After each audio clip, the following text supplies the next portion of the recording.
All right, this lecture is designed to let you in on Paul's life and ministry and give you kind of an overview of what we can know about the Apostle Paul and what we can't. So here's a little overview for you, some of the main ideas that will be covered in this lecture. Paul's early life and education, the Damascus Road experience, Paul's role in the church, and Paul's missionary activity. So we'll do kind of snapshots of each one of these things in relation to the Apostle Paul's life. But first things first, and maybe one of the most important things, is we need to know what the Apostle Paul looked like. So the only glimpse that we have into what the Apostle Paul may have looked like comes from an extra biblical source called the Acts of Paul and Thecla. And it describes him this way: at length they saw a man coming, namely Paul, of low stature, bald or shaved on the head, crooked thighs, handsome legs, hollow-eyed, had a crooked nose full of grace, for sometimes he appeared as a man, and sometimes he had the countenance of an angel. Now, that whole description might seem very odd to you, but there are parts in here that some scholars have suggested maybe the Acts of Paul and Thecla is trying to make Paul sound like a military general, because very often if someone was an excellent military general, they would be described in this way with hollow eyes and crooked legs and things like that. Or it could just be what the Apostle Paul looked like. We can't be sure, but that is the only little glimpse that we get of, oh, what might he have looked like? And that comes from the Acts of Paul and Thecla, this kind of story, this grand journey of Paul goes on this grand journey, missionary journey, and his counterpart, Thecla, she goes on her own journey. So it's kind of a cool story. You can look into it if you want, but that is what he may have looked like, with a crooked nose and full of grace, and sometimes he looked like an angel. Lovely. All right, well, what else can we know about the Apostle Paul?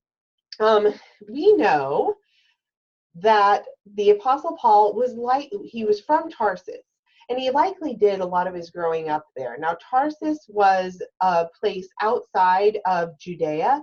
Now, Judea is where, most Jews resided, but there were some diaspora Jews who had been scattered all about, and Paul was one of those. And so he grew up in Tarsus, this town that was Hellenized, or had Greek influence. That's what we mean when we say Hellenized. And he likely grew up there, and he moved to Jerusalem at some point in his life to pursue an education as a Pharisee. And Paul talks, and I already said it, Paul talks about his education as he was educated as a Pharisee by Gamaliel. And Gamaliel was one of the leading Pharisees in Jerusalem at the time. And so Paul had a very good education. And then finally, one of the things that your book lingers over, your fun-filled book, I've got it right here, Thinking Through Paul, for which you have read before this lecture. One of the things that it lingers over is this question of, why do we have a difference in Paul's name in the book of Acts? Why does he go from being called Saul to being called Paul? And if you are like me, the way you grew up hearing this story was that after he converted, and we'll have more to say about his conversion in a minute, after he converted, he started going by Paul. What your, book authors say is that is maybe not necessarily how it went, but maybe his name was Saul when he was identifying himself as Jewish, or when he was running around in Jewish circles, and when God called him to be a missionary to Gentiles, he went by Paul because that was a more Roman name or a more Greek name. And so he could maybe appear more like the people that he was ministering to, something like that. I don't know, take that for what it's worth, but what we don't see in Acts is an articulation of that thing that you heard in Sunday school, where it says, oh, he used to be called Saul because he was bad and Jewish, and then he becomes Paul because he changes his name because of his conversion. We don't ever hear that in Acts, but that's what I grew up hearing, so I don't know, you can think that through a little bit. I want to go back now to what do we know about Paul's upbringing? There are a couple more things that you should probably be aware of. One, Paul was a Roman citizen. We find that out in Acts. And two, he was a citizen of Tarsus. Now, those two things are important because not everybody was high enough up on the social ladder to be a Roman citizen. For example, one thing that you'll notice at the end of Acts, when Paul gets arrested, is he says, hey, I'm a Roman citizen, so I deserve a fair trial. And when you look in the Gospels, when Jesus gets arrested, he cannot claim that status. And so if you're thinking in terms of a social hierarchy, Paul's not way up here. He's not like a super rich guy or anything. But Jesus would have been down here, and Paul's up a little bit higher because he has managed to have this status of being a citizen, something that was likely bought by his father. And we also know that Paul was a leather worker. And that ability to be a leather worker played well for him because he was able to support himself as he went on his missionary journeys. All right, really quickly, I just want to show you where Tarsus is, just so that you can kind of get a feel for this. Hopefully you can see my, whatever this is, my mouse.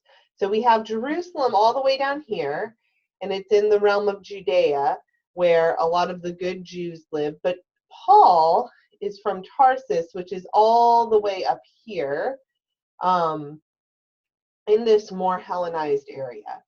So yeah, for what it's worth, hey, now you know where that is. So we've got Tarsus and we've got Jerusalem down here. So he made the trip from Tarsus to Jerusalem to get his education.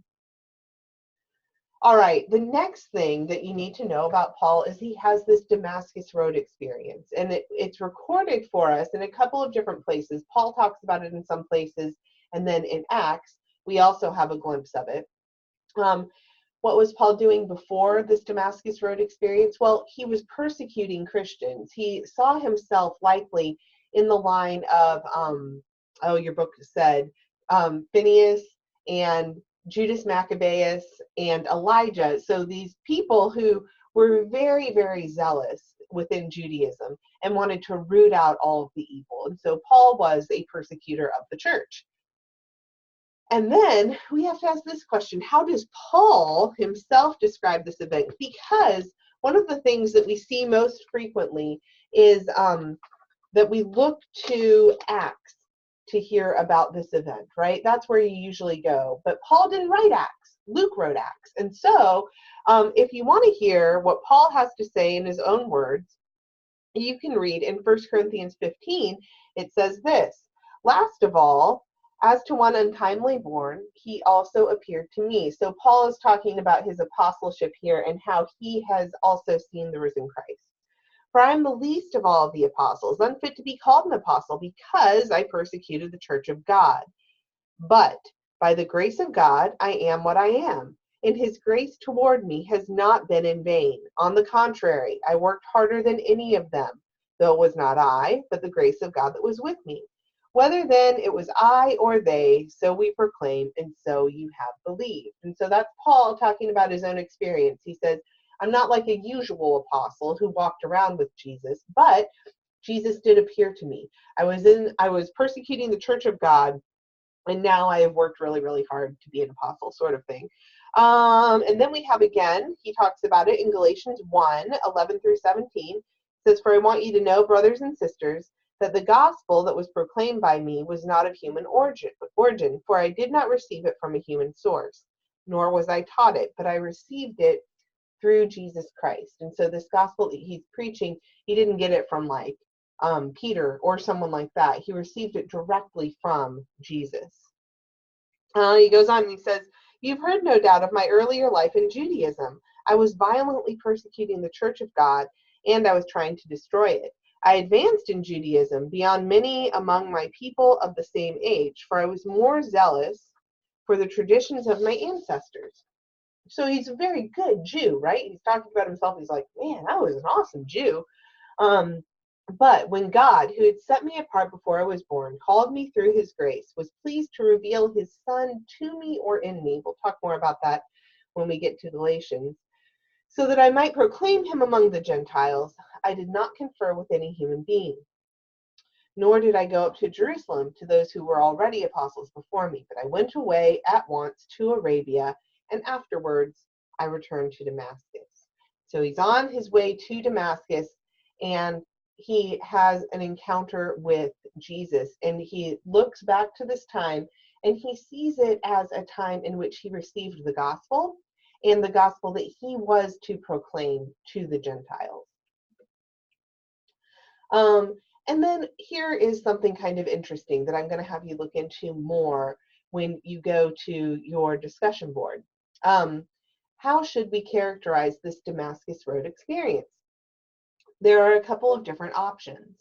So here we've got the Damascus Road experience as described in Acts is a little bit different from what we see in Galatians and 1 Corinthians. And I just read you the Galatians and Corinthians passages. But what I'm going to have you do for your discussion board is to look at the way Paul describes this experience and look at it in conjunction with these two passages in Isaiah and in Jeremiah, because one of the things that we need to think through is whether we should talk about Paul's experience as a call experience or as a conversion. And as your book informed you, that there's actually something at stake here. And it's this question of whether Paul converted to Christianity or was called to something new within Judaism. Now, there's been a lot of water under the bridge since Paul wrote these letters and had this experience, so that we now have two distinct religions, one being Judaism and one being Christianity. But at the time that Paul was working all of this out, there weren't two distinct religions. There were merely Jews who believed that Jesus was the Messiah and wanted to bring Gentiles into this thing, and Jews that didn't agree. And so what we have to think through is, well, is this a call narrative? Is Paul being called to something, or is he being converted to another faith?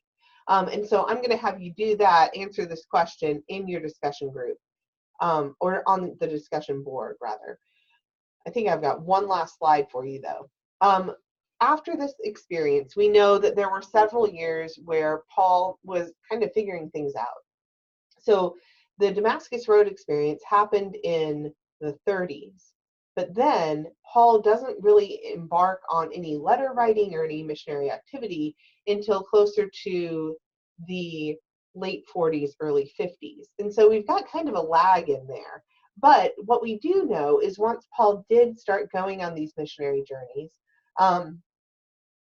he would think through, he would go to, let's see if I have it here, he'd go to an urban center, he would preach there and hope that it had a ripple effect so that it would go out from there and his message would reach more people.